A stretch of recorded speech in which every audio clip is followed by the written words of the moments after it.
College football is back, and we're back on the Big Mountain. Good to have you back for another live episode on the Big Mountain. And we're going to do picks, like we always do. And then we're going to get into some, of course, Mountain West information. Steve, I think you have some things on, what do you have? You have a map on population something. And expansion, kind of a big picture view on expansion based on population. I've got my Oktoberfest ready to go, because we're in October now. You can barely buy it anymore, because they sell it in August. But I got my Oktoberfest ready to go. I've got my picks ready to go. And we're going to do better than we did last week. Yes. Because Lord knows we can't do much worse. Last week was my worst week either ever or in a very long time. Yeah, it happens, though. You know, you can't be hot for forever.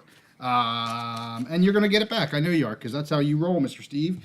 And I'm just going to do what I do and trug right along. All right. At least I think. So, like I said, we'll get to Mountain West stuff at the end. We're going to talk about Hawaii. I want to talk about UTEP. I want to talk about who may be next. Okay. Who may be next. And I talked about that on my episode I did yesterday. And I want to get your thoughts on it.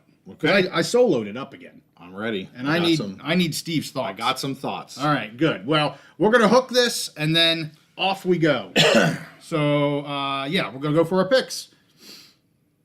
All right, we're back on the Big Mountain. We have our Week 8 picks set and ready to go. I want to go over real quick where we're at so far, Steve. You're sitting at 57% on your spreads and 61% on your locks. Still doing mighty well, even after maybe a little bit of a rough week, but we all have those. I'm at 59% on my spreads and 58% on my locks. Combined here on the mountain, 58% on our spread picks of all the Big Ten, all the Mountain West, the Pac-2, and FSU, and we're 60% on our locks, which is not too shabby, but we're going to try to pop those percentages up in Week 8. Let's get back up over 75% again. I love it. Let's do it. All right, we're going to start with the Big Ten. Are you ready? I'm ready to go. Rock and roll. Okay, first game of the week, Friday night, Oregon at Purdue. Oregon coming off the big win over Ohio State. I'm taking Oregon. Keep that train chugging along. I'm taking Oregon minus 27.5. I like Oregon to cover here. Purdue had a big week this last week. Yeah. They scored a lot of points against Illinois. That was the first time they had done that all year. So they got off the schneid. I don't see them being able to do that again. I think the talent differential is so big here. Illinois is a good, solid Big Ten team, but Oregon is a national championship contender, and I think they want to keep the pedal to the metal at this point. They've never really shown any point where they want to take their foot off the gas. I'm not going to lock it just because it's such a big line. Yes. Close to 4 touchdowns, but I like the pick. We're just going to keep it as a regular pick. Oregon to cover the 27.5. Okay, yeah, big line, and Purdue was one of your lockbusters last week after what they did to Illinois, which was mighty disappointing. I don't know what happened to them, but let's figure that's just an oops week, and off they go. Oregon's going to roll here against Purdue. So, pick number 2 in the Big Ten. Okay, so moving right along, UCLA traveling all the way across the country to Piscataway, New Jersey to face Rutgers. I'm going to go ahead and take the Rutgers minus 4.5. Take them to cover the points. UCLA is making another cross-country trip. Their travel schedule has been terrible, and they just haven't performed well this year. Rutgers just is what Rutgers is. I'm not, and I'm a little scared off. They were kind of shown to be a one-dimensional team, so I'm a little scared off from locking this game, which is why I didn't. But all things being equal, Rutgers should win this game. They should win it by about a touchdown or less. So I feel good about the 4.5. Not good enough to lock it. Okay. Just because a little gun shy with them. We saw when you can shut down their run game, their passing game is not going to do enough to score a lot of points. But the thing about UCLA is you really shouldn't have to score a lot of points. So I think. Here's the thing: I think it's going to be a low-scoring game. Yeah. The spread's only 4.5. Yeah. UCLA is coming across the country, and I think Rutgers is just a little bit better team right now. That's why I'm picking them to cover that 4.5. I agree. I like it. Rutgers has been a team we've been picking and been doing mighty well on. Massive, again, stinker. I think I'm going to say that on every one of your picks. But just a weird week last week. Thank you. Just a weird week with them. Just completely blown out. It was just a silly game. But again, they're home, and I think you like to say Piscataway Yes, Piscataway. because you say that every time. Piscataway, New Yeah. Jersey. Yeah, It's you just say a it. cool word. It just flows, It's an you know? interesting word. Yeah. But yeah, I like Rutgers at 4.5. I'm personally, I am not going to be scared off by last week because that wasn't a normal Rutgers week. Yeah. And I will bet this game, and I will bet the Rutgers line here. I like that line for a home game in Piscataway. So Yep. we have a lot of people doing some shout outs about where they're at. It's getting a little chilly out. We are certainly in fall weather right now. They said it's 68 in San Antonio, and people are bundling up like they're in the North Pole. This is the time of year to be in San Antonio, Yeah. in my mind. So. Yeah, for sure. All right. Well, thanks for everybody for chatting in there. You guys have fun with each other. We'll get to some of your chats here in a little bit, and we're going to have Steve keep rolling on pick 3. So my next game, Wisconsin at Northwestern. I'm taking Wisconsin to cover the 7.5. Honestly, Wisconsin, they finally have shown some life in the offense, which is what we've been asking them to do for 2 years. Yeah. They haven't done it. They're starting to show some life. Both of these teams have been a little inconsistent, a little bit disappointing this year. I like the trend that Wisconsin's on, and I think that I think they're a better team than Northwestern. So I'm taking them to cover the 7.5. I didn't lock it because it's just over the touchdown. If you could get it at 6.5, if the line moves, I would love it, absolutely love it at just under the touchdown. So I'm going to pick Wisconsin to cover the 7.5. I'm not going to lock it, but if you can find it for under a touchdown, I would jump on it, grab it all day. You just are hating on Northwestern again. Well, it's worked out most weeks this year. I know, but I want them to win, so you got to wear that damn hat. I'll do it. That's what I want. I'll do it. So, okay. All right, so we're on 3. We're on 4. Pick number 4. So pick number 4. So here's the thing. Indiana, okay? That's why I didn't do well last week, because Indiana didn't play. They were on a bye. They were in my gravy train all this week. That totally threw you off. So, and I know we have some Cornhusker fans that are going to be shouting Big Red at me, and we've been on Nebraska too. Nebraska is traveling to Indiana. I'm going to go ahead and take Indiana to cover the 6.5 points, and I'm making it my first Big Mountain ice cold lock. I've been high on both of these teams all year. This is not a knock on Nebraska all year. Both have overperformed. I do think Dylan Raiola has maybe come back to earth a little bit. I think some teams have figured out how to mix some zone coverage, some man-to-man, and just kind of keep them guessing. He's come back to earth. I like Nebraska as a team, but to me, Indiana, I'm going to just keep riding that train. Yeah. They have everything going. Kurt Cignetti, I've been calling him the mad scientist from the beginning of the year. And Curtis Rourke, I mean, he's just efficient. To me, Curtis Rourke looks like an NFL quarterback that somehow got one more year of eligibility in college. He doesn't have the biggest arm in the world, but he has plenty enough talent. He's so experienced. He's the perfect match with Kirk Cignetti and this offense. We talk about that so much. When you can match up a head coach, especially an offensive head coach, with a quarterback that suits, they can do amazing things. Indiana has continued to do amazing things all season, and I don't think their momentum is stopping. I love them to beat Nebraska by more than a touchdown, probably into double digits. And again, not a knock on Nebraska at all, because I think Nebraska will continue to win a lot of games this year, continue to have improvement. This is much more about Indiana and the momentum they have, and just, the quality. Their wide receivers they have, the running game, again, the quarterback play. They're only really the only chink in their armor, I would say, is their running game, and I really haven't noticed Nebraska in any of their games having just a running game that's hard to deal with. They're not a Michigan, so to speak. So, any thoughts on that? Well, I'm going to do a shout out here to a couple people. So Spencer says he gives you a fun fact, fun betting fact. Nebraska has not beaten a ranked team on the road since 2011. So that goes down with at least Indiana winning the game. I don't know about the spread pick there. And I was interested in this game for you because I know you like both teams. And I'm not surprised you picked Indiana. I don't want to say I'm surprised that you locked it because I know you're very high on Indiana. But the fact that I knew you were high on both teams and you like both teams, I wasn't sure which way you were going to go. But you're sticking with the Cignetti, the Rourke, the just team that is the Hoosiers. They're coming off the bye, right? So you think they should be feeling pretty good about themselves. And we haven't gone wrong yet with the Hoosiers, and you're going to keep going. I do want to give a quick shout out. Was it Eddie W? says that NIU would look mighty good in the Mountain West. I don't disagree with that, and we're going to get to some NIU discussions and Mountain West discussions later in the show. So hang with us, Eddie, and anybody else that's on for NIU, Mountain West, ads, rumors, all that jazz. We'll get to that here in a little while. John and Clint, they think Nebraska's got this. They think they're going to curb stomp Indiana. Clint says Nebraska by 14 plus. Here's the thing: Indiana has not trailed yet this season. That's crazy talk. I'm pretty sure they're 6-0 against the spread, depending on where you look at when the line closed. So I feel really good about Indiana. And again, not a knock on Nebraska at all. Sure. Yep. Okay. All right. There's our first Big Mountain Ice Cold lock. Steve's getting back on the winning train. Toot, toot. All right. Number 5. All right. So next game, Michigan at Illinois. I'm taking Illinois plus the 3.5 points, and I'm making this my second Big Mountain Ice Cold lock.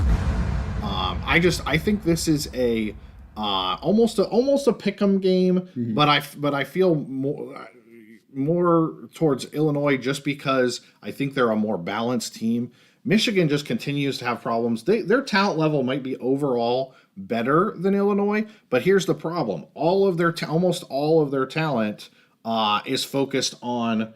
The majority of their talent is focused on the defense. They have no passing game whatsoever. I think Illinois is going to be able to make them completely one-dimensional, which Michigan's kind of made themselves one-dimensional this year. It's at Illinois. I love them getting the points, and I especially love them getting 3.5 points. Yes. Getting over that field goal range, because I think this will be a low-scoring game, a close game, and I like Illinois to win. So I'm taking the 3.5 points, and I'm locking it up. So you like Illinois to win straight up? I like Illinois to win straight up. Ooh, okay. Yep. So anybody that likes those money line bets, get a little extra something there. Yep. We don't pick money lines usually, but you like the straight up win there for Illinois. And I'll definitely probably Friday morning or Friday sometime or Saturday morning I'll check out that money line. I might drop a little money on the money line. Okay. All right. 2 locks in a row. Pick 6. Okay. So moving forward, USC at Maryland. I'm going to go ahead and take USC to cover the 7.5, and I'm making that my third Big Mountain Ice Cold lock. Maryland just kind of doing what they do every year. They come out of the gate strong, and they just kind of peter off in Big Ten play. That's just kind of how it is. And honestly, USC is a good team. They're about some other people have said this, some smart people, I think. USC is about 3 or 4 plays away from being 6-0. They're a really good team. A tough loss to Penn State. They had a tough loss on the road to Michigan. And then that Minnesota game was just a little bit weird. But again, a game that came down to the end. I just think USC is so much better, has so much more talent.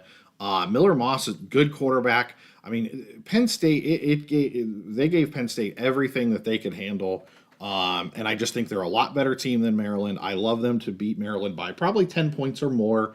And that's why I went ahead and locked USC to cover the 7.5. Well, look at what Northwestern did. Yeah. Just last week. Maryland's a little bit on the ropes right now. So, and USC, you could say this is, they're treading on kind of that area where I have them every year. I got high on them, and now they have a couple losses. Yep. And I don't think they're going to lose to Maryland, but to me, they're always just this fragile team that they have these high expectations, and then when they don't meet them, they fold in. I'm going to be anxious to see here with USC. They should dominate Maryland. They should. Now, I know they're going cross country again. Yes, this is one of those teams that's just back and forth all over the damn place.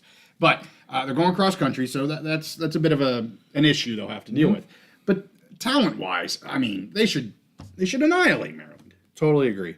And I'll just say, from watching the game, I watched every minute of that USC Penn State game. I don't see USC as being fragile whatsoever. That was a heavyweight fight, a knockout, drag down fight, and they were tons of heart. A good team. I mean, again, gave Penn State everything they can handle. I think they're a really good, solid team. And again, a team in their first year in the Big Ten where they have to do a lot of cross-country travel. They're just a few possessions away from being 6-0. Okay. So I love them. But we'll see. That, the travel thing has been, a lot of people have made a big deal. I think the team that's 3-13 or something in the Big Ten when you're crossing more than 2 time zones. But when you look at it, a lot of that is the favorites were winning those games. Yeah. But we'll see. we've never experienced this before. This is the first year. Yep. And if USC does come in and have a letdown game after playing Penn State and traveling across the country, then maybe we will have to reevaluate that a little bit more when you have a more talented team making that trip across the country. Well, I can tell you, you've gone 3 ice cold locks in a row. Yep. Got a little 50-50 in the chat on your Nebraska, Indiana. Yeah. But you have had pretty much everyone agreeing with you on the Illinois lock and the USC lock. Yep. So the Big Mountain dwellers are in full agreement with your second and third lock. That's for sure. So, all right. Going to number 7. All right, number 7 here, and I see David Jorgensen. I knew he was going to be. When I made this pick, I was actually thinking about David Jorgensen as I was typing this up because I knew he was going to be disappointed. And again, I get it. Nebraska, solid defense, and I agree. I think this is probably going to be the best team that Indiana has faced. So we'll see. But I'm not jumping off of that. Honestly, I'm not going to jump off the Indiana train until they lose or at least don't cover. Yeah. Okay. All right. So moving forward, Iowa at Michigan State. I'm going to go ahead and take Iowa to cover the 5.5. I'm not locking this. I was really impressed by Iowa this last week. They had been such a one-dimensional offense, and then all of a sudden they've got a passing game. They're doing all kinds of things on offense. They're playing complementary football. Had their best game of the season this last week, playing fantastic. And the thing with Michigan State, it's just so hard to tell. They're first year rebuilding. They're kind of a Jekyll and Hyde team. We talked about that in the Mountain West. Yeah. They have a lot of potential, and sometimes they kind of, I think, overperform what I'm expecting. And so that's really the only reason I didn't lock it, because I feel very confident about Iowa winning the game. But I'm almost a little worried it could be like one of those low-scoring games, and Michigan State just stays pesky, and it comes down to like a field goal game. So I am going to pick Iowa to cover the 5.5, but I'm not locking it. Okay. All right. Yeah, they were impressive last week. Iowa, that is. So, yeah. Okay. You have one more. The team that you have adopted. Yes. And I don't know which way you're going to go with it. Well, I don't think you're going to like the pick. Probably Let's just not. say that. So, again, Florida State, it's been so hard this year. They have, they came in with the highest of expectations possible, come in the ACC, and really just crap the bed out of the gate. I will say, since they made the quarterback change, or since DJU had a hand injury and another guy's been playing, Brock, I think is his name, I've seen a little bit of a change, a turn in direction. It almost kind of feels like the worm is turning. Duke has come out. Manny Diaz, they've come out. They've played well this season. Yeah. Just the way these teams are trending, I like FSU to win. So I'm going to go ahead. I think it's a close game. I think it's close to a coin flip, but I think FSU wins. So I'm going to go ahead and take FSU plus the points, plus the 3.5, but nowhere near enough confidence to lock it. Oh, Steve, you just keep going back to that well. Yeah, I picked against them a couple times. And you did? Yeah. And you should keep doing it. Well, I don't know. I got nothing to say. Okay. I have zero. Well, no, I do have something to say. all right. I have zero faith in FSU to do anything good, and I would never pick. I'd pick the other team no matter what the spread is, because I don't like what FSU is doing at all. They're a shambles of a team. They are, but like I said, I think they've been trending back in the direction, especially since the quarterback change. Who do you think wins straight up? I think FSU wins straight up. Steve, yeah, Steve, I do. Steve. I do. I hope you're right, but I think you're wrong. Okay. I get it. There's just like FSU is the exact opposite of Indiana.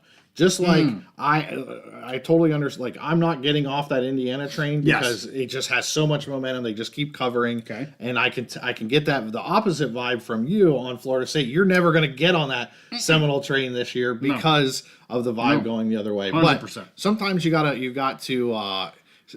Who Spence says Steve's loyal to FSU. Honestly, I've picked against them a couple times this year. So you picked them more than I would have. I But get that's that. okay. Yep. You're still going, I think. Well, who cares? We're not talking about ACC crap. We're done with FSU. Sorry, any of FSU fans, but that's not what we do here on the Big Mountain. I want you to read Mike to Michael, though, because he lost some bets last week. And now, Steve, he has to wear a Penn State shirt this Saturday, which to you, it would be fantastic. But I'm guessing he's like a Michigan guy or an Ohio State guy or, some Iowa guy. So after 6 weeks straight of picking 75% on my locks and a high percentage of my picks, I can't confirm nor deny that I intentionally salvaged my week 7 picks just so Michael would have to wear a Penn State shirt. I'm not going to confirm nor deny that. I'm going to deny it. All right. Let's get to the Mountain West. Are we ready to go Mountain West? And then we're going to go to some fun discussion. Yeah, let's do it. I want to hear from some of our people as well, our mountain dwellers.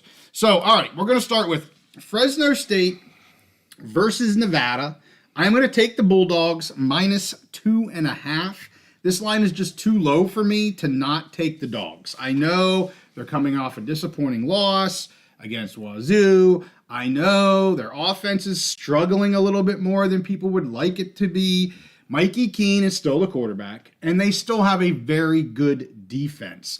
Nevada is a good team. I like watching them. I love watching Lewis. He's a fun quarterback to watch. I love the story of that team this year, but I'm sorry, Fresno's the better team. They're the better team. And if I'm only having to lay 2.5 points, oh my gosh, I'm silly to not take the Bulldogs in this. I think this line's a little too low given that Fresno's sitting at 3-3.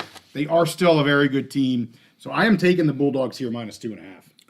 Yeah, I don't blame you. I think there's some people that they see Fresno trending down. Yes. The loss to UNLV is one of their losses. It's yes. Really good team. Washington State, they just lost Washington to. State, yep. And then Michigan. So those are their 3 losses. You can't sneeze at those teams. No, but I agree with you. So when you look at those 3 losses, I don't think they're bad. I think the point spread is where it is because Vegas kind of just sees them as a trending down school. Trending down school, and Nevada probably a trending up school. Right. I mean, they just beat Oregon State. Right. Via 4 turnovers and a bunch of defense out, and we'll get to Oregon State here in a little while. But yes, I think I'm not locking it, but I really like the Bulldogs. I will bet this game. The next game, I don't like as much.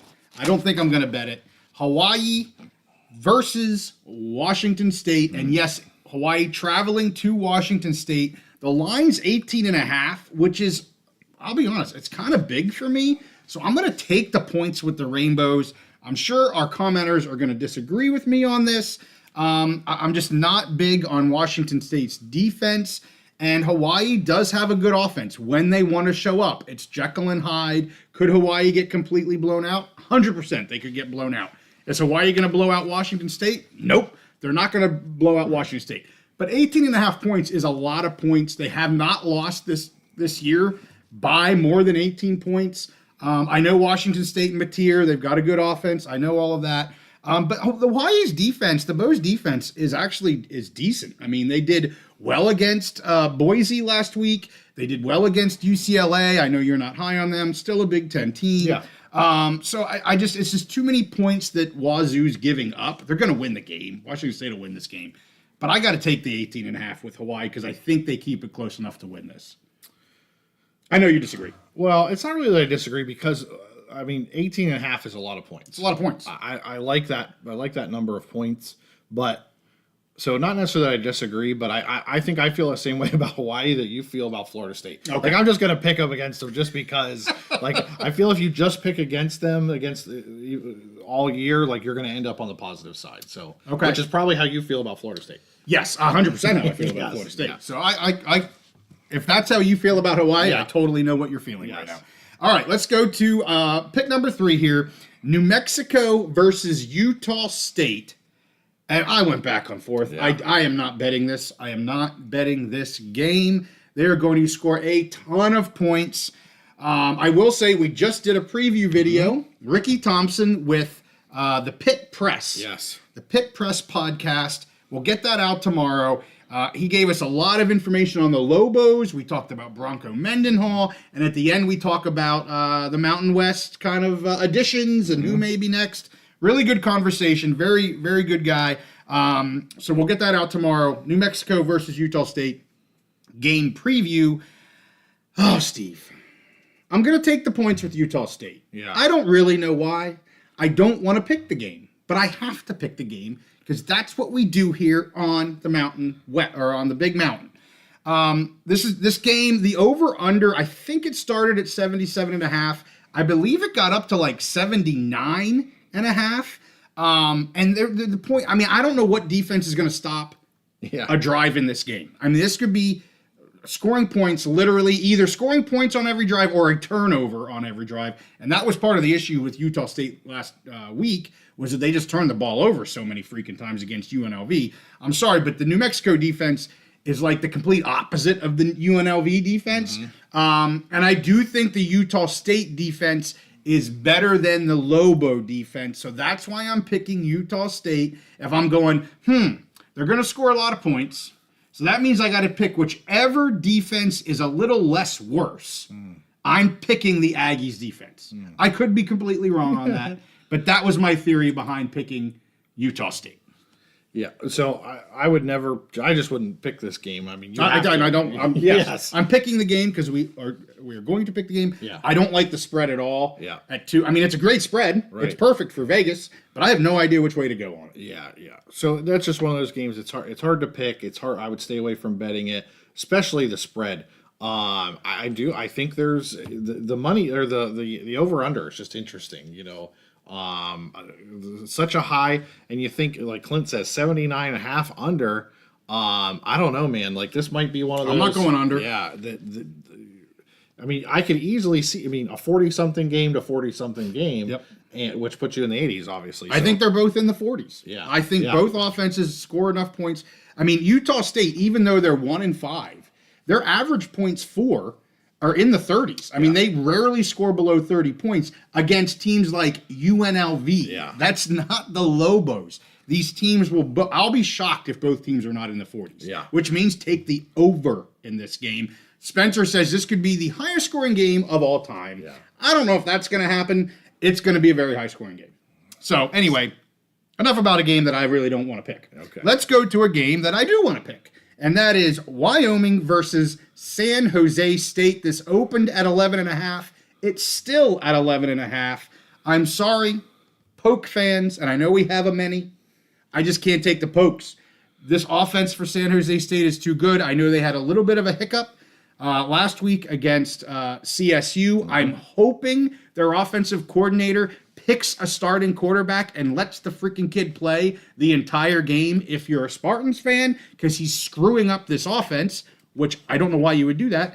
But at 11.5, this is a 2-touchdown win for San Jose State, 2-touchdown plus in my opinion. The YO offense will not keep up with the San Jose State offense. Still a lot of injuries on the Pokes defense, especially, unfortunately, in the secondary, which is where San Jose State will have a day of it. So I've got 11.5 laying on San Jose State. Not going to lock it, but I think this is a bet I will make, even though I'm betting against my Pokes. Yeah, I mean, both of us were coming into the season. We thought there was going to be a little bit of a rebuilding year for San Jose State, and that was a disappointing loss against Colorado State. So they don't have everything fixed, but man, I think you got to keep riding that Nash and Gash offense. Oh my gosh. And just expecting them to put up points. They're gonna come back. That was not a good game for them.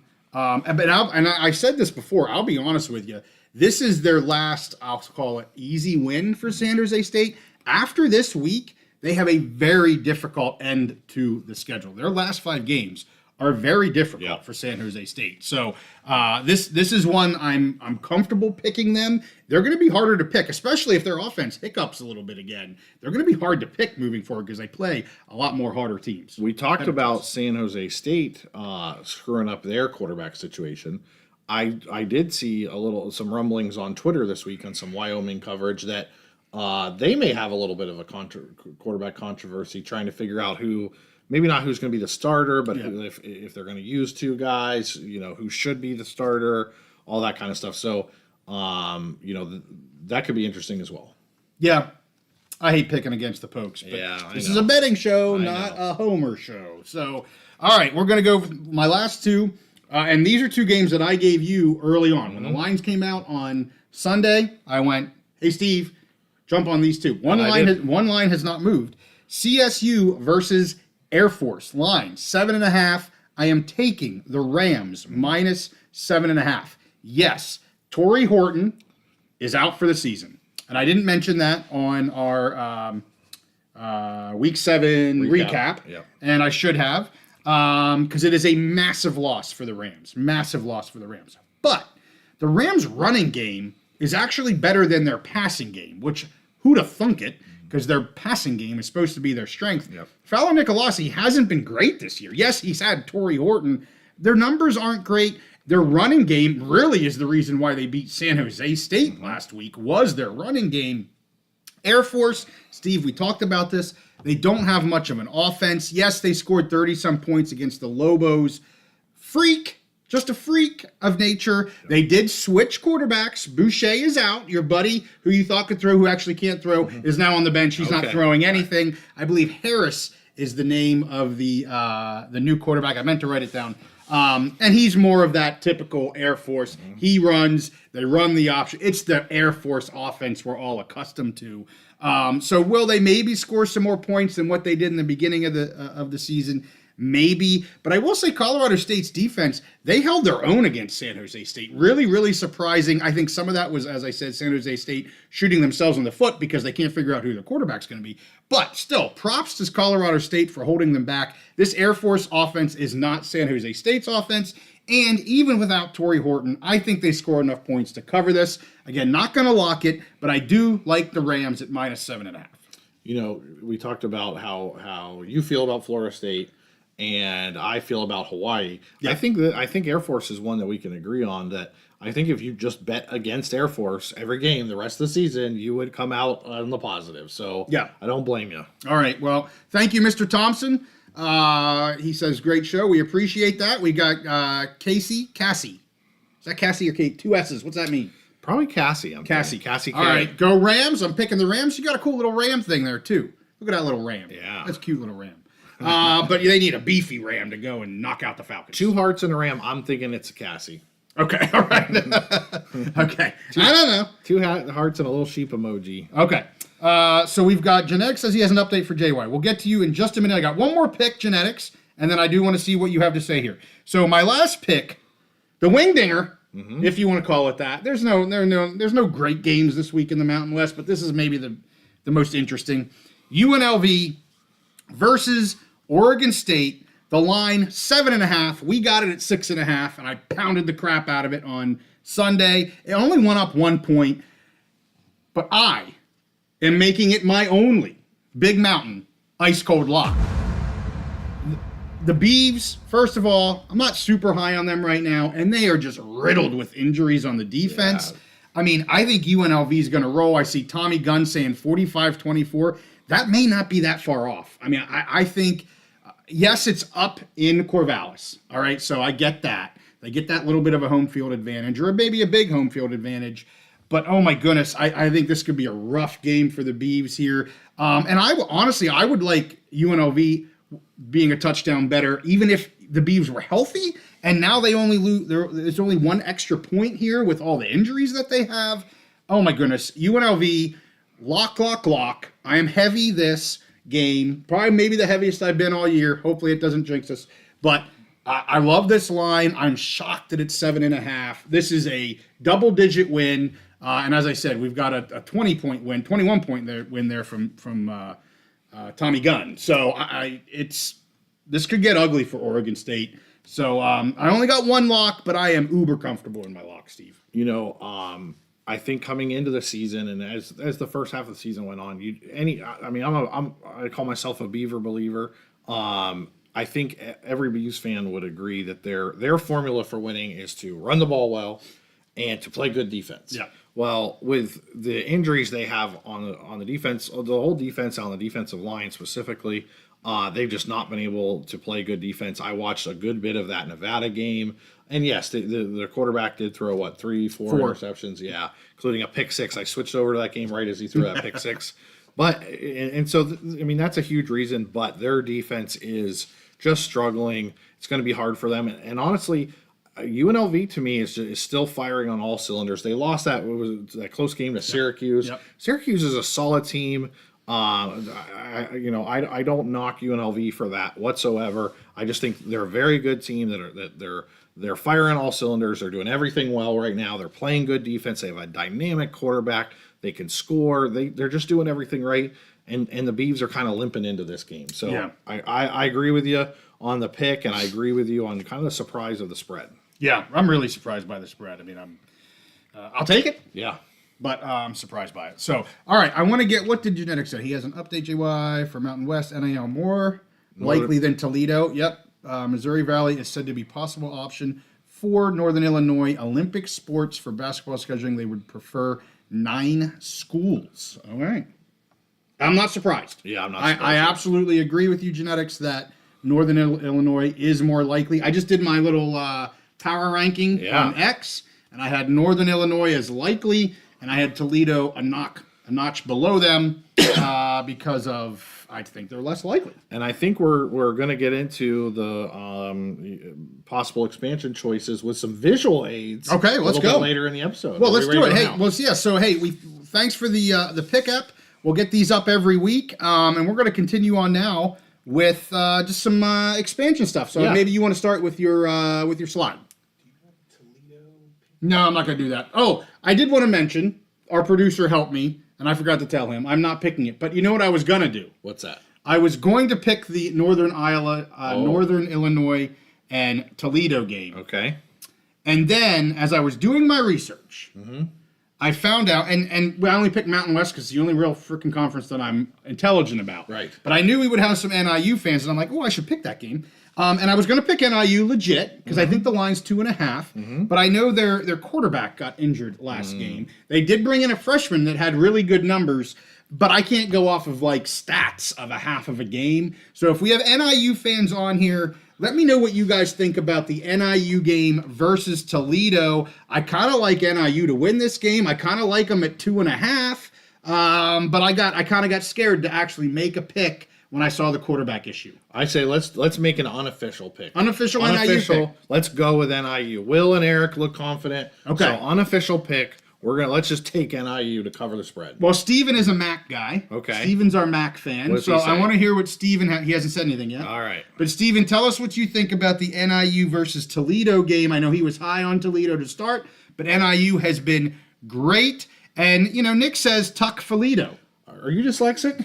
Yes, I am.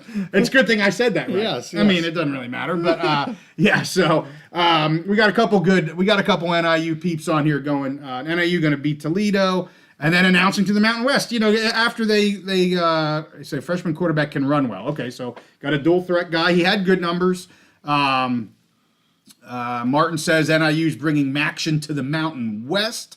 Grant says new quarterback is better than the senior who went out injured. Huh, we've heard that before. What else? NIU should win as long as their new quarterback can string some passes. Running game is very good. I mean, I liked what I saw out of NIU. I like the line at -2.5. I'm guessing maybe Vegas has it down a little bit because of the quarterback situation, although that college football guy picked Toledo to cover. And Steven. What's Steven say? Okay. He's going with Toledo as well. So Okay. it's a mixed bag there, but Okay. I'm willing to make the unofficial pick. Let's do it. NIU. We're gonna make Yep. the Big Mountain unofficial pick. NIU to cover 2.5 versus Toledo. Yep. So good luck to you, Huskies. And now, thank you, producer. I forgot I had put that slide, and I had forgot that I told you I wasn't going to officially make that pick. But it's an unofficial pick. So he probably could have put the slide up. Maybe he did, because he's the freaking man. So anyway, all right. I think we're ready for a map. Yeah, let's look at a map. Can we bring that up on our We can monitor bring as it well? up, buddy boys. So before and for our Husky fans, JY is going to be talking. What did I do with my map, Steve? And our here it is. Our Mountain West fans, our Husky fans, JY is going to be talking about some Mountain West targets. Yep. But before we do that, I want to just look at some data. I was going through some data. I like maps and charts and visual aids and things, and so I was looking at some data. I was looking at some maps, and Well, I was going to ask, where did you find this visual aid? Can you? That's okay. I That's can't fine. remember. Now. Okay, it's Yeah, all good. Yeah. I have it saved at home, but Okay. I really thought that this would be a good way to just kind of present information visually on the show, just so we can set the stage. What are we talking about with markets, with expansion, all that stuff. So this map here, all of our viewers can see it. The yellow areas, okay?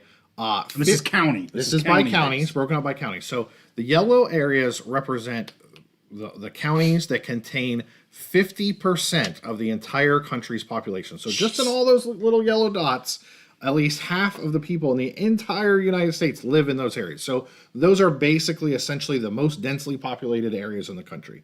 So now if you're the Big Ten, if you're the Pac, if you're the Mountain West, and you're looking, you want to go places where there's people. Right.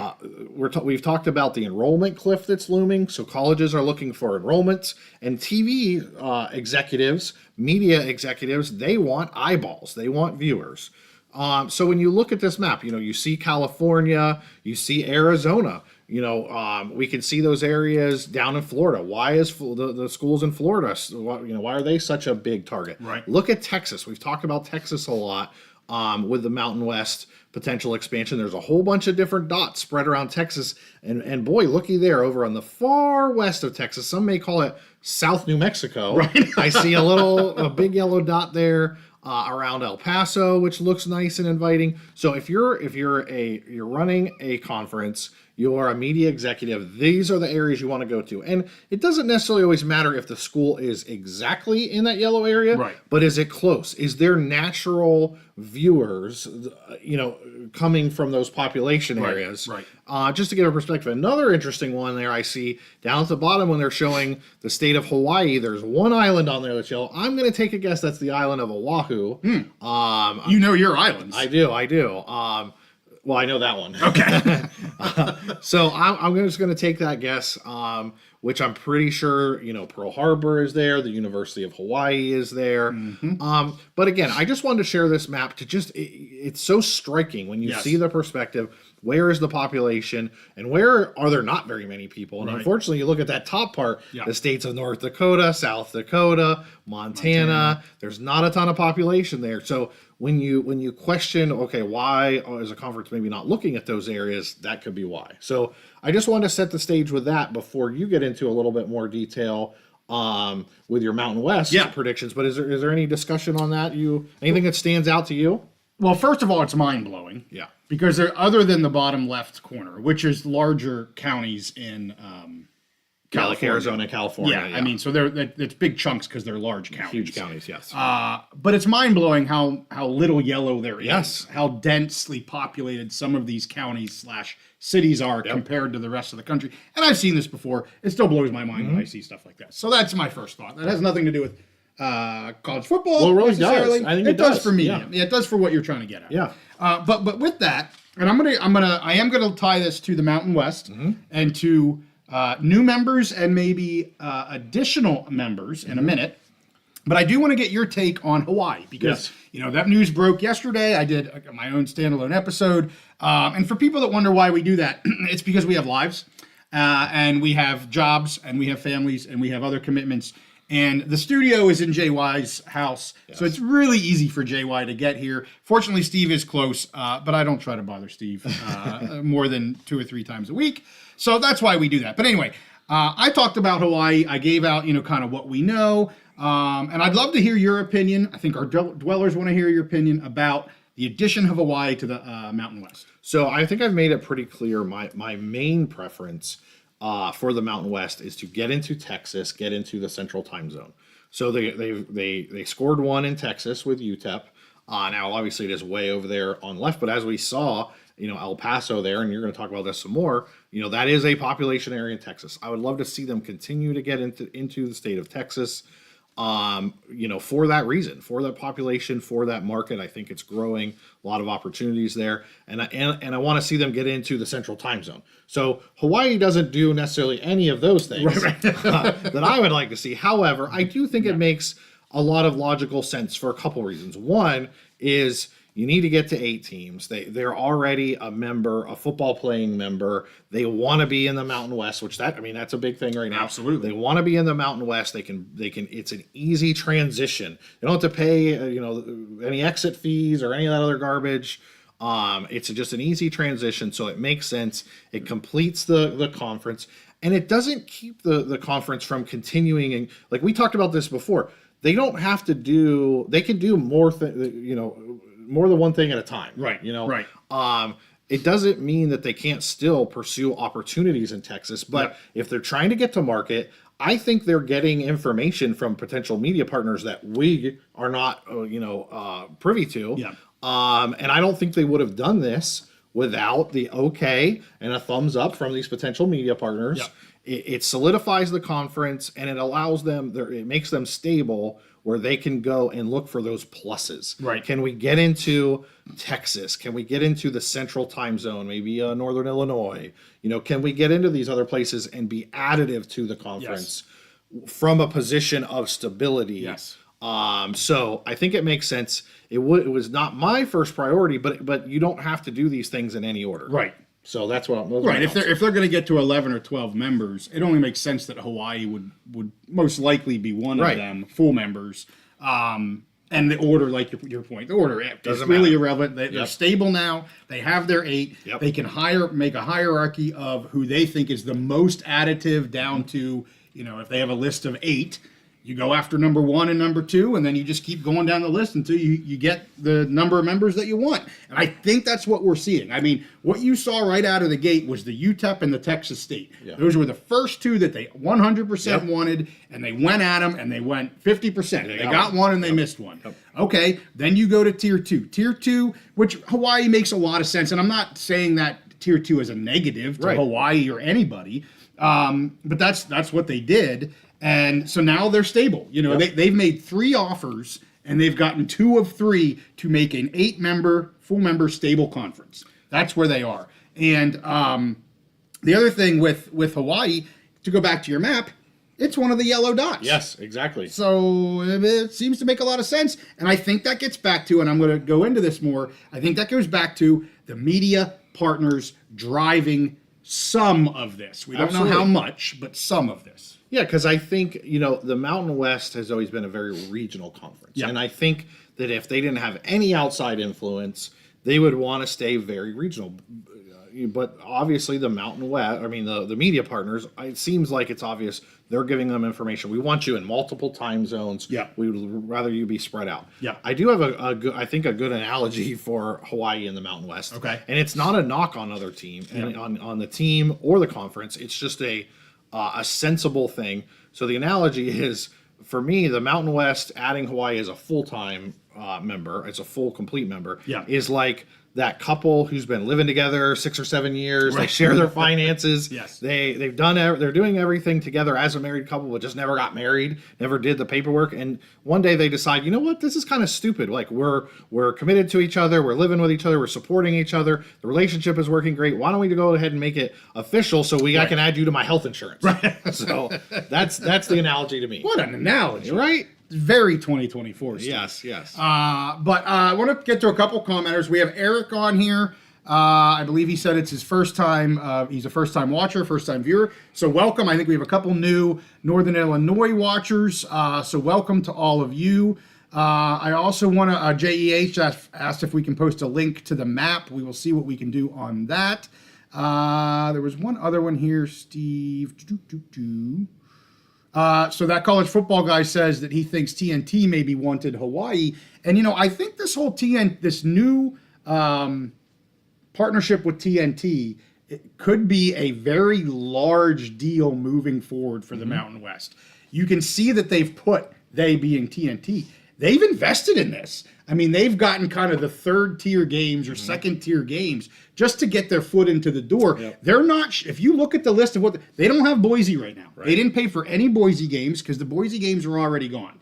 I think they only have one Fresno game. I think they have several CSU games, and I think they maybe have a couple San Diego State games. But most of the games that they're showing are going to be the teams that stay with the Mountain West. That's who they're paying to show on TNT. Yes. And they have, 4 people at the desk, Champ Bailey being one of them. Yes, great coverage. And the one receiver who does the dance, and now they do the little dancey thing at the end. The Giants receiver, I can't think of his name. Yeah. But anyway, it's fantastic. They have invested a ton into the Mountain West. That's not for a 1 year or 2 year, and we know it's a multi-year deal with them. But I'm telling you, I think this TNT could be big. And there's been a lot of rumors that I have seen that Hawaii is very additive from a market value standpoint. I think the surprising thing for me, Steve, one more thing on Hawaii, then I want to get to Northern Illinois and maybe some others. I'll show another map. The surprising thing to me was, and the big winner here the big win here for Hawaii was they get to remove all of their travel subsidies. Yes. The Mountain West is not going to be having them pay any travel subsidies. That's huge. As I said yesterday, it was $1.8 million that they can, leave in their athletic budget and invest in other areas. If they so choose to do that, I would hope they would. That's a big deal for Hawaii. And if they're able to bring that media value of that and more to the entire conference, that's a win-win. So clearly, and we heard the AD say that was a big part of this. The subsidy piece was a big part of this. And I think it's a win from both sides. And I think there's a lot more value here with Hawaii than a lot of people really understand. Yes. Otherwise, the Mountain West wouldn't have done it. Exactly, I agree. I wanted to add to your points on TNT. So TNT is losing the NBA. This is their last year covering the NBA, which has been their big sports cash cow. Good point. I have seen a lot of chatter about TNT wanting to broaden instead of just investing in one league and one sport and then having that pulled out from under you. They want to broaden their sports package, their portfolio, and it seems like they are incredibly interested in the Mountain West. They've already shown that investment, and I wouldn't be surprised if we talked about Mountain West as a basketball conference as well. I wouldn't be surprised if they're looking at that and valuing that as a replacement. I mean, nothing can replace the NBA. NBA and NFL, they're up there, but I do think they want to expand their portfolio, and it seems like they are actively investing in the Mountain West, which I think is a great thing. Yeah, so let's get to maybe a little bit further expansion talk, or I say expansion, addition talk for the Mountain West. I know Genetics is throwing some good stuff on there in terms of, cost savings for NIU, in terms of Olympic sports going to the Missouri Valley. A lot of talk about how many teams are they going to be going with. Yes, you always hear 9 teams in terms of scheduling, and if they have 8 in-conference games, you have 9 teams because everybody plays everybody, yada, yada, yada. I think they go to at least 10 full members. That's just my opinion. I don't know why you would want to live in a world, in this conference realignment world, where you're right on the edge of 8 or 9 members. I get the point about slicing up the pie, but if the member that you're bringing is bringing enough value to the pie to increase that pie, then everybody's slice gets bigger, right? Yes. Or not? Yes. Okay. So to follow your point, Okay. I don't know that the Mountain West has a number in mind. I think Sure. at minimum, they want to be. You have to have 8 full-time members to be a conference. I think everybody. I don't think they have a target like, hey, we want to be at 10 or 12. They're looking at targets. Sure. Are they additive? And they're getting that perspective from their media partners. Right. So. I think they will add, if they can add Northern Illinois and let's say a couple schools from Texas that are additive, I think they'll do that.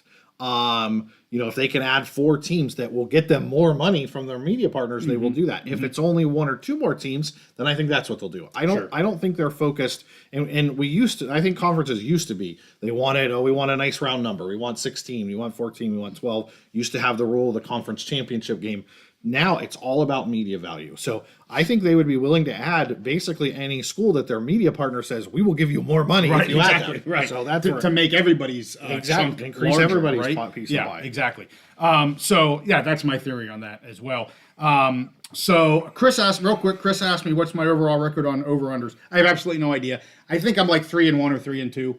I don't keep track of my over-unders, and I haven't done them for a couple weeks, so my apologies, Chris. But we do like the over in the Lobos, even though it's a really high number, in the Lobos Aggies game, because that's just going to be an offensive feast. I mean, last year with Iowa, we kept taking the under, even though it got lower and lower, and it worked out. So. Yes. Let's throw up the other map here real quick. I want to just show people, I want to kind of parlay, a.k.a. betting term, what you have done with something that I then did to your map. And so you'll see here, everybody, same map that Steve showed us. And what I have laid out here, there's little red dots. I probably should have made them a little bigger, but little red dots to where the Mountain West 8 is, well, I should say the Mountain West 6 is going to be in 2026. And then, of course, I show you the green circles here of their 2 ads to get to this Mountain West 8 that we know to be their full members as of 2026. So when you look here, and I'll get to the yellow circles here in a moment, but when you look here, obviously you mentioned El Paso there Yep. in the, whatever you want to call that, western Texas, southern New Mexico. They've grabbed that market. You look at Hawaii, and you mentioned, what is it, Oahu? Oahu. Yep. They've grabbed that market, and there was already a partnership there, so that was maybe an easier market to become a full member with, maybe. You'll see, obviously they have San Jose State, which is right there in the Bay Area. That's hitting a whole bunch of market share. They have UNLV. That's hitting a bunch of market share. They have Air Force there in Colorado Springs. That's in a yellow spot. You've got a couple in blue spots, Wyoming and Reno. It is what it is. You're not going to hit every yellow spot. So, you're adding... We've already known that they've added 2 yellow spots. Well, let's look at who's been rumored to have had conversations. And of course, we'll start with NIU. Up there in the Chicago market, Northern Illinois, I circled them just, I don't know, to make it look cool. But I put yellow circle because they're kind of like out there. Maybe we're going to get that. Well, that's the market that they're going after. They're going after that Chicago market in Northern Illinois. Of course, I have to put my FCS school on here, Tarleton State, down there in Central Texas. Are they linked to that metro area? Some people, they're so far away. Okay, but you're still getting into Texas. It's still Central Time Zone. There's a lot of value with recruiting. As that school grows, which they want to grow, they want to invest, you do start tapping into those markets. Yep. And then Sam Houston, which I will say there has been zero public knowledge that Sam Houston and the Mountain West has had any sort of communication, conversation, zero. I'm not saying that there has, but I will say a lot of people bring them up, including genetics and his modeling of what he does. It's in that Houston area. I know that college football guy has brought up Sam Houston. A lot of people bring up Sam Houston because, again, Texas, Central Time Zone, Houston area for market value. It makes sense. So I have added them here because it's just another one of those yellow areas in terms of your population that would make sense. But again, zero data that they've had any communication. We do know NIU and Tarleton has had communication with the Mountain West. So any thoughts on that map, Steve? I love it. I think you were additive to my creation that I had. So, I tried. I got your map and I went, ooh, that looks pretty cool. Let's play with it. So next thing I want you to do is add time zones. See if you can work on that for next week. I can do that. No, it makes a lot of sense. And when I saw this map, I was like, we have to show this. Yeah. My original map, we have to show this. And the way you've added the context here, it makes so much sense. And the more I think about this, again, all realignment now is driven by media partners and media value. That's just the way it is. It's not the way you and I want it to be. That's just the way it is. When you look at this map and you hear the things that are going on, the interest, first of all, in the different schools in Texas State and UTEP to begin with, the solidification of Hawaii as a full member, the major interest in Northern Illinois, it makes so much sense and it matches up with these population areas. And what doesn't make sense, a few teams that we brought up on previous videos, when I look at this map, I think there's probably not a very good chance of the North Dakota states, the South Dakotas, the Montana schools. They would be a lot of fun in the Mountain West. It would make for entertaining football. Football fans thinks it's a cool idea. Exactly. TV execs want nothing to do with it. I hate to say that. That's the fact. Me too. And when you look at this map, you see why. Yes. And the things are different than when the Mountain West was formed, 18 years ago or whatever, when the WAC blew up. Things are just different now, and it is what it is. It's business, it's eyeballs, because the people who are writing the checks and paying the bills, they want the eyeballs. So we got MAC bets going on. Anthony's throwing out lay the points, Bowling Green minus 20.5 versus Kent State, because Kent State is horrible. Yes. And I agree with that, but I don't know enough about the MAC, and Steven can maybe chime in. But yes, we're going into the MAC now with some of our picks. Bowling Green, I will tell you, I was very impressed with them when they came and played at Penn State. There was another game they played against a power program. They'd lost just barely. I can't remember, maybe South Carolina or Texas A&M or something. But Kent State, I will tell you, is probably the worst FBS team in the country. They can't do anything right. They're on their third or fourth quarterback. So I'll take it. I'll take Bowling Green to cover the 20.5. So I know there were some questions about the payment from FCS to FBS, and I know Steven answered 5 million. It is 5 million now, and there's more than just that. There's scholarship limits that have to increase. There's several things that the schools have to do in order to be an FBS program. It's not just paying the 5 million, but I would say, and I said it on last night's video, that the Mountain West has set aside $18 million, and they certainly haven't paid much to the to Hawaii. I think it was $750,000 to the Big West to get them out. I'm not saying they would cover the full $5 million, but there is some money from the Mountain West to help incentivize people and help people make a jump to a different conference. So, I can tell you one thing I'm certain of. Okay. The $5 million fee is not a barrier for Tarleton State. Sure, right. They don't care about that whatsoever. That's pocket change. And I think Nick, Nick really said that. They're really throwing money at everything. You mentioned that earlier. Or actually, you mentioned that. We talk about Tarleton on the episode that will drop tomorrow. Yeah. Go ahead. I don't want to steal That's pretty much it. And I don't, well, if you believe the reports coming out of Sac State, yes, I don't think that would be an issue either. Sure. But they have other concerns. But for teams like Tarleton State, programs like that $5 million, it doesn't. I mean, it's not a barrier. Is there the interest? Can we make it happen? The other thing that I wanted to say quick was, I forgot now. So you go ahead. Genetics wants genetics. Just to be clear, you want the map with the circles and the logos. We'll send both to you. Whatever. Yeah. We'll send them both. Oh, so someone asked earlier, wanted to know about Mountain West Friday games. Where are they? Yeah. I think it's an NIU fan, and from what I understand, all Friday games are either on FS1 or CBS Sportsnet. Yes. I think. Yes. Yeah. Which is great. We watch a lot of the Friday games. I love Friday night games, and they have had some Thursday games last year. I don't know if we've had any this year. I have to look. If there are some, it's very rare. Right. It's for some reason UNLV. I don't know the reasoning. Maybe we have some UNLV peeps. UNLV seems to get a lot of the Friday games. Yeah, I don't know if it's just a thing for them or how it works. I don't think UNLV fans necessarily like it. Yeah. But they usually are the Friday night games. I love them because it's the only football game on that I want to watch. Right. So I have zero problem watching the one game that I want to watch. And the UNLV games have been freaking fantastic this year. So I love everything about it. Yeah. But if it's date night for you and the wifey, it makes it a little more difficult. Hey, it's football season. No more date nights. Okay, Tommy Gunn, 5 Friday night. What'd you say? It's a football season. No more date nights. That gets put on hold for a good 4 months. No weddings, no date nights, no funerals. You got to wait to die till after football season. Yeah. So Tommy says that it's 5 Friday night games. I knew it was quite a bit. And Eric says 4 Friday night games on Fox Sports. Yeah. Okay. I didn't know how it all totally broke down, but it says UNLV wants to be on national TV. And then what did Damascus say? I think New Mexico State, Tulsa State should join the Mountain West Conference. It just makes sense. So we've talked about New Mexico State. We're giving anybody that watches our episode tomorrow, we're giving everything away. We talk about conference realignment in the Mountain West. Yeah. But so with when you're looking at that map, UTEP kind of, I hate to say this for New Mexico State, but they're way down on the list, even if they're on the list anymore. Because, again, look at that map and look at what they're going after. They're going after the higher populated areas. They already have UTEP. New Mexico State's just across the border in, what is it, La Cruces? I can't say the word. La Cruces or whatever it is. And it's just, they have the market they want in UTEP. There's no additive value to New Mexico State. Again, from a football guy, from a person that wants the old rivalries, from a yes, I get that.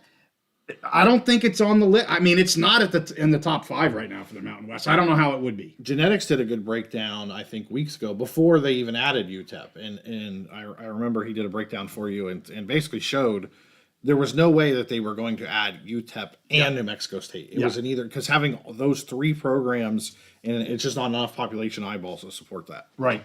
And I see a lot of people saying, well, Tarleton, if the Mountain West gets Sam Houston, Tarleton would move up. I mean, there has been talk from Conference USA.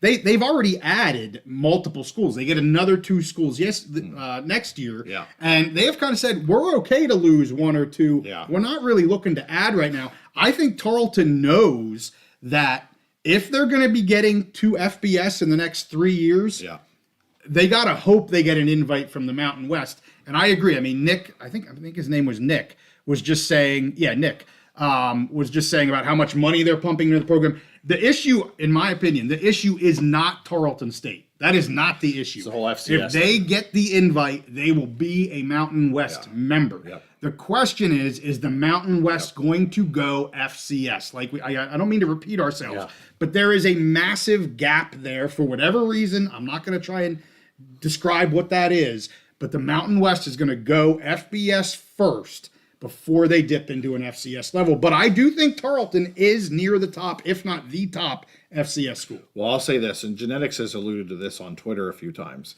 I don't have any direct knowledge of this, but there's a lot of smart people in college football that are saying that there's a lot of pressure on the Mountain West and other conferences from the other FBS schools to not bring up any more FCS teams because of how the payouts for the college football playoff are structured. But also I've been hearing more, it's also about the house settlement and all that, because then that's just another voice, another school they have to get on board and whatever.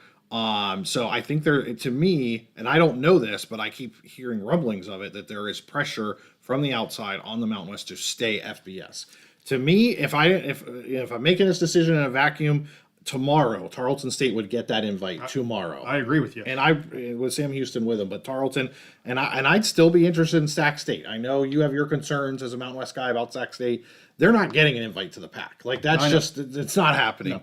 I would be interested in both of those schools, and I believe someone mentioned here. I'm pretty sure Sac State. They're not. I'm sure they're in this yellow area. I'm pretty sure they are. Yeah, they're just to the east of San Jose State, but they're in one of the yellow. Yeah. Sacramento is in one of those yellow areas as well. And the only other thing I want to say real quick, and then we can wrap this up because I know we're getting long. But it was something that Grant says Tarleton is building a whole campus in Fort Worth, Texas. Insane money being thrown around. And I listened to it was kind of what do they call it? The president gave a state of the university a couple weeks ago. Very impressive. They talked about Fort Worth, and I actually put that on an X in there. And I got somebody like, they're not in Fort Worth, and I'm like, yeah, they are. I mean, their main campus is in Fort Worth, but I appreciate that, Grant Carter, for you bringing that up. They're building a campus there. They're in the Fort Worth area. They're going to continue to grow. Oh my goodness! I hate to keep banging the drum because I'm not trying to build up a school into hopes. Right. I do get DMs from people and wondering what's going on. I don't have any insiders. Just to be clear, I do not have any insiders. It hits so many, other than the FCS thing, which is a big thing, like you said. Yeah. It's hitting so many daggone marks. I just really like Tarleton. And I'm going to continue to say it, even if they don't become a Mountain West member, whatever conference gets them, it's a fantastic school to get in FBS. David Jorgensen, and he said this a few times. Texas. Need more Texas schools. Dude, I'm with you. I've been saying that constantly on all of our episodes. The state of Texas, the population continues to explode. They are football crazy. There's money there. I mean, everything you want. And I'm not just talking about Tarleton State, because I'd be interested in Sam Houston State as well. Yeah. But just getting in the state. I mean, for the Mountain West, if they could get 2 more schools in the state of Texas that are in the central time zone, get in that state. There's football fans, there's money, there's eyeballs, there's everything you want, and it's a growth market. So I love it. Let's get more into Texas. Awesome. Well, with that, we did our picks. We're going to try to do better this week. We're going to do better this week. And we had some fun talking some Mountain West additions. I think we're onto something here, Steve. I do. I like your map. All right. You did a good job. Thank you. All right. And you were additive with your. That's my new favorite word, additive. I say that all the time these days. But hey, you got to be additive, or you're not going to do it. That's where everybody's at with conference realignment. You got to be additive. So, all right. With that, hey, we thank you guys so much for watching. Squeeze Money, you got it. Leonard, you got it. Hey, make sure if you haven't already, give this sucker a like. We always forget to say that. We don't care that. I mean, we like you to like give us, it a like, whatever. Give us a subscribe. Give us a like. Give us a subscribe. Give us a wave. Good show, guys. Thank you, Steven. We'll be back again next week with another live episode. I have a funny feeling we may have more to talk about with the Mountain West. I don't know why. I just think we probably will. And you know me, I'm on X. If you guys are on X, you can follow me on there. I get a little spicy every so often. Steve has to calm me down, but that's what makes it fun, I think. I agree. Okay. So, hey, with that, we thank you guys for watching. We'll see you guys next time on The Big Mountain.